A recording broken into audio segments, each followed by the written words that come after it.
자, 1번 문제서부터 보겠습니다. 1번 보면은 다음 중 정당한 사용자가 정상적으로 시스템을 종료하지 않고 자리를 떠났을 때 비인가된 사용자가 바로 그 자리에서 계속 작업을 수행하여 불법적 접근을 행하는 범죄 행위는.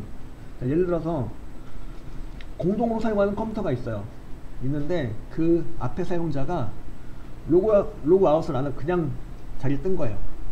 즉 그 사용자 아이디로 이제 로그인이 되어 있는 상태고, 그럼 거기 앉은 그 다음 사용자가 여기 이제 이 사람 아이디로 로그인 되어 있네. 그 사람 아이디로 이제 그 작업을 행하는 거죠. 그게 불법적인 작업이 된다는 얘기죠. 그 작업이. 네. 그러니까 물론 앞에 사용자가 내 아이디로 뭐 해달라 이렇게 라고 부탁했다면은 그건 불법이 아닌데, 그런 것도 없이 그냥 그 사용자 아이디로 이렇게 마침 딱 그 자리에 앉고 보니까 그 사람 아이디로 접속되어 있어. 그럼 그 사람 아이디로 계속 뭔가를 수행하면은 그거는 불법적인 작업이 될 수 있다는 거죠. 그런 작업을 갖다가 뭐라고 하냐면 피기배킹이라고 그래요.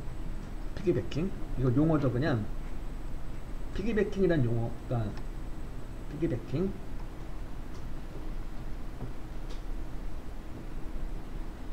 또 그런 것도 될 수가 있겠죠. 이건 컴퓨터는 아닌데 CD기에서, 은행 CD기에서 잔액조회를 했어요. 잔액조회하고 이렇게 자리를 떴는데 그만 그걸 완전히 종료 안 한 거예요. CD기 사용을 갖다 완전히 종료를 안 해서 그 사람 그 계정으로 이제 그냥 계좌로 이렇게 들어가 있는 상태. 그래서 이제 잘못하면 그 다음 사용자가 그 사람 계좌로 돈을 뽑을 수도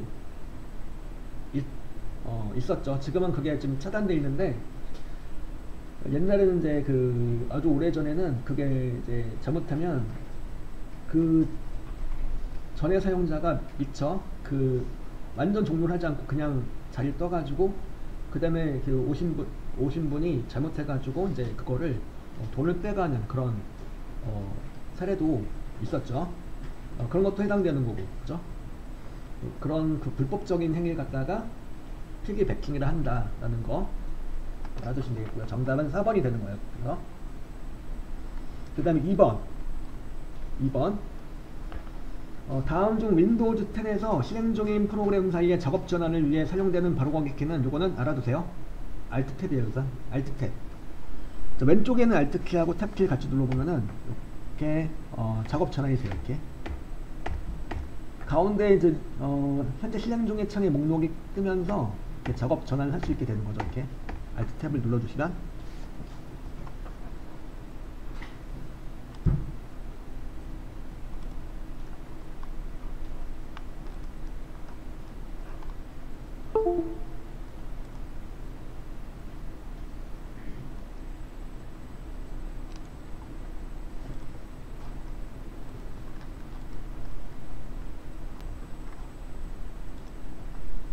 페이지가 꺼졌네요.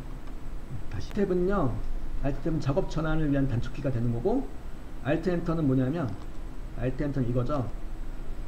자, 여기다 바탕화면에서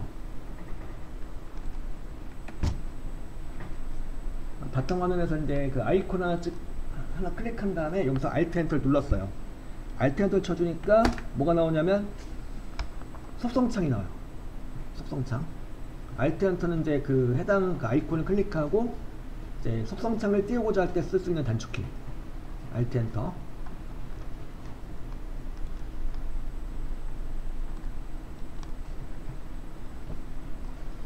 그 Alt F4는 뭐냐면 그러니까 활성된 작업창을 띄우는 단축키예요. 이거 이제 이거죠. Alt 엔터는 이렇게 예를 들어서 나는 요 수업 잔료창을 띄우고 있다, 이 창을 갖다 종료하고 싶다, 그럴 때는 요 창이 활성된 창이다 그러면은 여기서 Alt F4를 눌러주면 요 창이 종료가 돼요. 활성창 종료 혹은 시스템 종료 단축키가 되는 거고,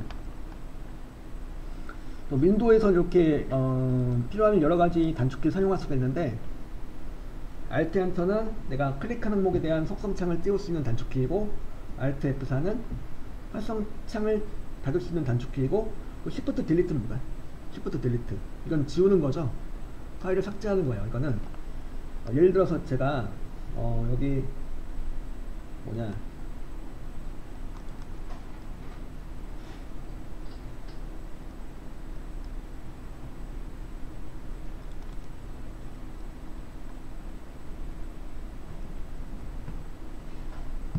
테스트가 되어 있는 항목을 지우려고 해요. 요청을 지우려고 한다 그랬을 때, 요건데 이제 필요 없는 내용이라 지우고 싶다 하시면은 요 테스트를 클릭하고 그냥 딜리트 눌러주면 어떻게 될까? 그냥 딜리트 눌러주면은 요게 지워지긴 해요. 지워지는데 완전 삭제가 아니고 휴지통으로 가요. 휴지통. 그러니까 휴지통이라고 이렇게 바탕화면에 휴지통이라고 있는데요. 휴지통에 들어가 보면은 이렇게 좀 전에 딜리트 눌러서 지웠던 내용이 들어가 있어요. 이렇게 휴지통을 해서 뭘 어디 어떤 부분이냐면 삭제된 파일을 임시 저장하는 곳이에요. 완전 삭제가 된 게 아니고 휴지통으로 간다는 거죠. 그러니까 이름은 휴지통인데 하는 역할은 창고에 가깝죠. 우리 집의 창고. 그럼 되게는 창고는 어떤 곳이에요? 창고. 일단 안 쓰는 물건을 보관하는 곳이죠. 그랬다가 이제 거기 있는 물건을 갖다가 완전 필요 없으면 버리면 되고, 그랬다가 이제 필요가 있어지면 꺼내서 쓰면 되고. 예를 들어서 지금 겨울이 다 갔죠. 히터를 다 넣어놨어. 당장 이제 당분간은 히터를 쓸 일이 없죠. 이제 날씨가 더워질 거니까. 그래서 근데 겨울이 되면 다시 꺼내야 돼요. 히터를. 그죠? 그런 식으로. 참고로 그런 역할이고, 이 윈도우에서 휴지통도 그런 역할을 해요. 파일을 일단 당장 필요가 없어서 지웠어. 지웠더니 일단 완전 지워진 게 아니고 완전 삭제가 된 게 아니고 이렇게 휴지통으로 간다라는 거죠. 그죠? 근데 나는 휴지통을 완전히 휴지통을 가는 걸 완전 삭제되는 원한다. 휴지통 거치지 않고. 참고로 요거 이렇게 휴지통으로 보낸 친구는 복원할 수가 있어요. 여기 요 클릭하고 선택한 항목 복원하면은 이렇게 테스트란 파일이 도로 이제 복원이 되었죠. 자, 다시 이제 이걸 갖다 완전히 지우고 싶어. 완전히 지우려고 이제 하는데요. 또 딜리트만 눌러주면 얘가 이제 요 지워지긴 하는데 휴지통으로 간다 이거죠. 그래서 요때 딜리트 키와 함께 뭘 눌러주면 되냐면 Shift 키. Shift 딜리트 눌러주면은 이 친구가 요런 창이 나와요. 이 파일을 완전히 삭제하시겠습니까? 라고 물어보죠. 그죠? 얘 눌러주면은 뭐가 되는 거죠? 완전 삭제가 되는 거예요. 이제. 휴지통으로 안 가고 완전 삭제가 되었죠. 그죠? 휴지통에 아까는 갔었는데 지금은 Shift 딜리트를 해주고 하니까 여기로 가지 않고 완전히 삭제가 되어 버렸어요. 그래서 보기에서 말하는 요 Shift 딜리트 뭐요? 완전 휴지통을 거치지 않고 완전 삭제해주는 단축키가 되는 거겠죠? 2번 답은 그래서 1번이 되는 거예요. 자, 1과목도 마찬가지로 객관식 사지선 사용으로 출제가 되고 있고 주관식 문제 없어요. 그 다음에 3번 컴퓨터 인터럽트에 관한 설명으로 옳지 않은 것은. 자, 1번 보면은 프로그램 실행 중에 현재 처리 순서를 중단시키고 다른 동작을 수행하도록 하는 거다. 인터럽트가 바로 이거예요. 현재 처리되고 있는 게 중단이 돼요. 중단이 되고 다른 동작이 이제 되는 거죠. 그리고 인터럽트 수행을 위한 인터럽트 서비스 루틴 프로그램이 따로 있어요. 그리고 3번 보면은 하드웨어 결함이 생긴 경우에는 인터럽트가 발생하지 않는다. 자, 인터럽트가 발생하는 이유 중에 하나가 바로 하드웨어 결함이죠. 따라서 하드웨어 결함이 생긴 경우도 인터럽트가 발생을 해요.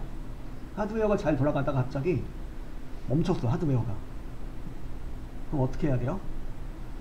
현재 처리 순서가 중단이 돼야 되는 거죠. 일단 중단하고 그걸 처리를 해주기 위해서 뭔가가 이렇게 실행이 돼야 돼요. 그죠?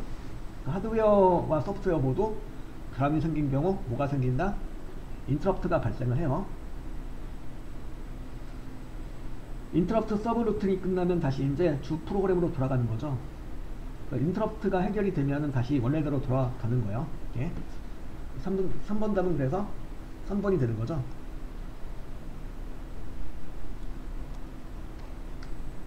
(3번) 문제였고, 네, 4번 볼게요. 다음 중 IPv6 주소에 대한 설명으로 옳지 않은 것은? 자, 여러분 IP 주소 아시죠? IP 주소에 관한 내용인데 새롭게 개발된 IP 주소라 생각하시면 돼요. 기존에 쓰던 IP 주소 말고 새롭게 개발된 IP 주소가 되는 건데, 자, 여러분들 흔히 생각하는 IP 주소는 이런 거죠. 자, 제가 이제 여기서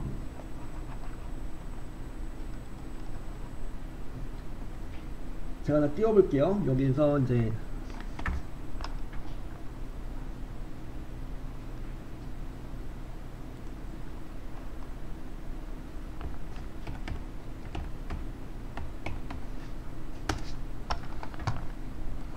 제가 이제 네트워크 명령어를 사용해서 ipconfig라는 명령어가 있는데, 이렇게 이제 명령 프롬프트 창에서 ipconfig 명령을 내렸어요. 그랬더니 뭐가 조회가 되었죠? 이게 뭘까요? 이게 줘야 되는 내용.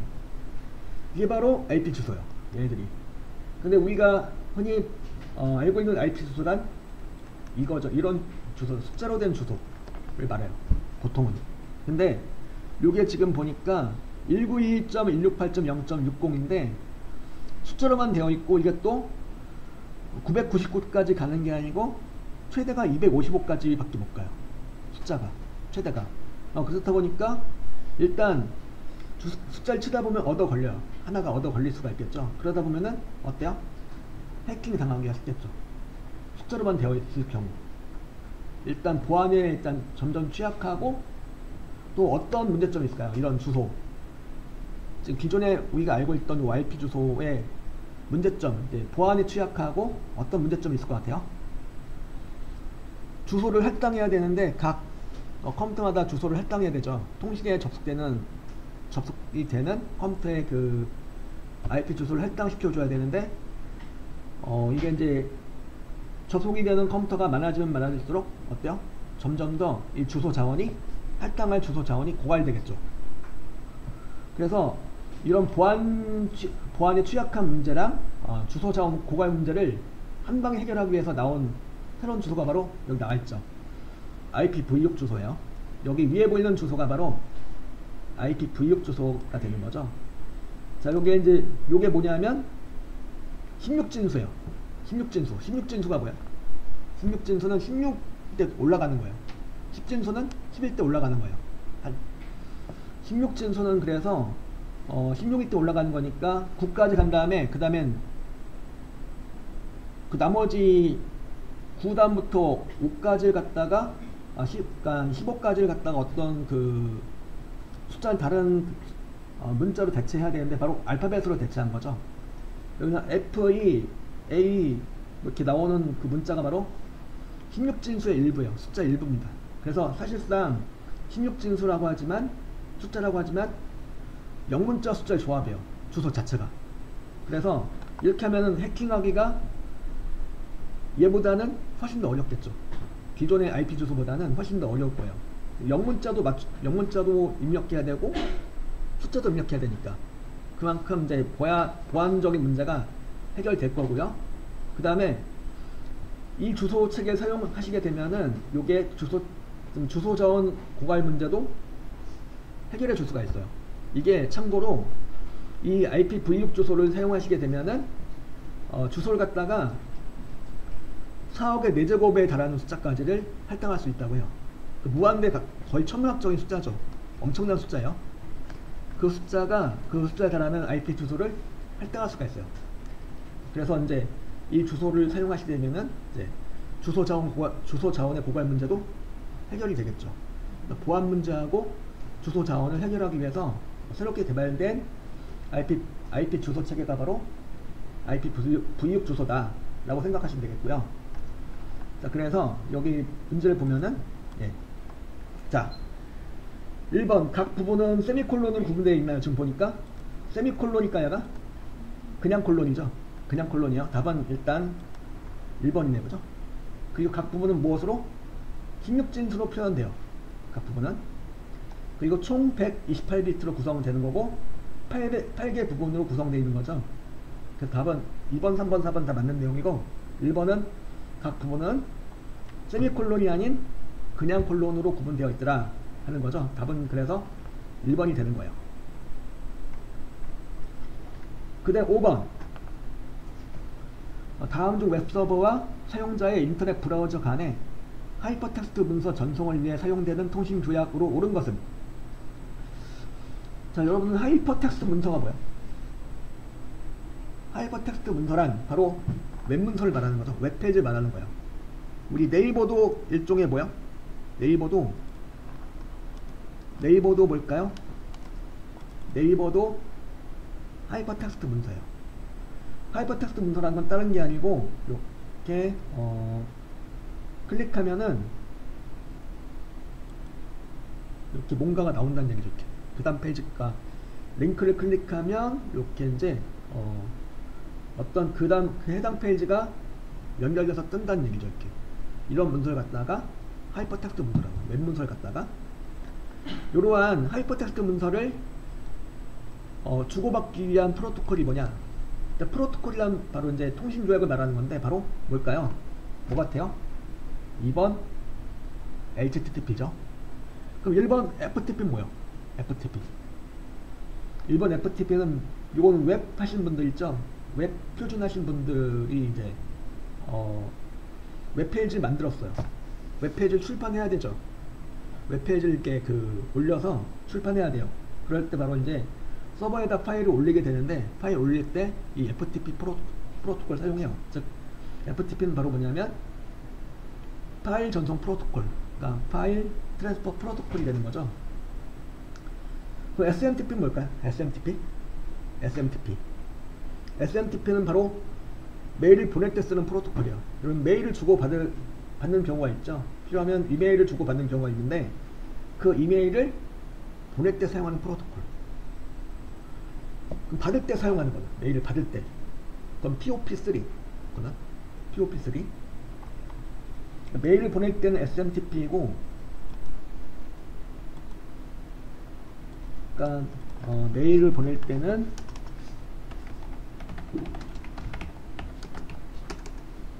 SMTP란 프로토콜이고 메일을 받을 때는 POP3란 프로토콜을 사용을 합니다. 요게 좀 헷갈릴 수가 있는데요. 여기 S가 무슨 S? 메일을 보내는 거니까 send. 메일을 보낸다. send 메일 이렇게 생각하시면 돼요. send 메일. 메일 받을 때는 POP3. 그럼 TCP는 뭐야? TCP. 여기서 제시한 TCP는 뭘까요? TCP는 이 컴퓨터가 인터넷에 접속을 할 수 있도록 해주는 프로토콜이에요. 컴퓨터가 이제 물리적으로 통신에 접속할 수 있도록 해주는 프로토콜이 바로 TCP 프로토콜이에요. 답은 그래서 몇 번일까요?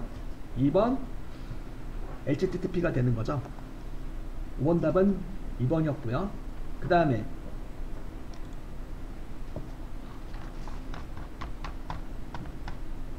6번은요. 6번이 또 이제 가상현실은 뭐예요? 가상현실은 가상으로 구축한 현실을 말하는 거죠.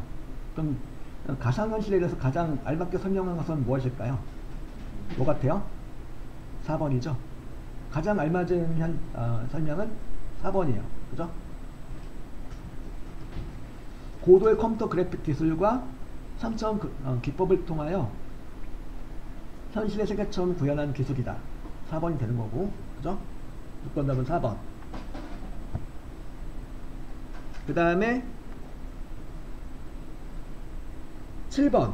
7번은 이제 다음 롬에 기록되어 하드웨어를 제어하는 기능을 수행하며 하드웨어의 성능 향상을 위해 업그레이드할 수 있는 마이크로 프로그램의 집합은 바로 펌웨어를 말하는 거예요. 롬에 기록되는 롬이라는 기억 장치가 있어요. 컴퓨터 안에 보면은 롬이라는 기억 장치가 있는데 그 롬 안에 기억되는 내용이다 그러면은 펌웨어요. 펌웨어. 그러니까 펌웨어는 이제 입출력 시스템의 내용이라든가 그런 내용들을 관리하는 곳인데 아주 중요한 곳이죠. 그래서 롬이라는 곳에서 롬이라는 기억 장치에 기록이 되는 정보로서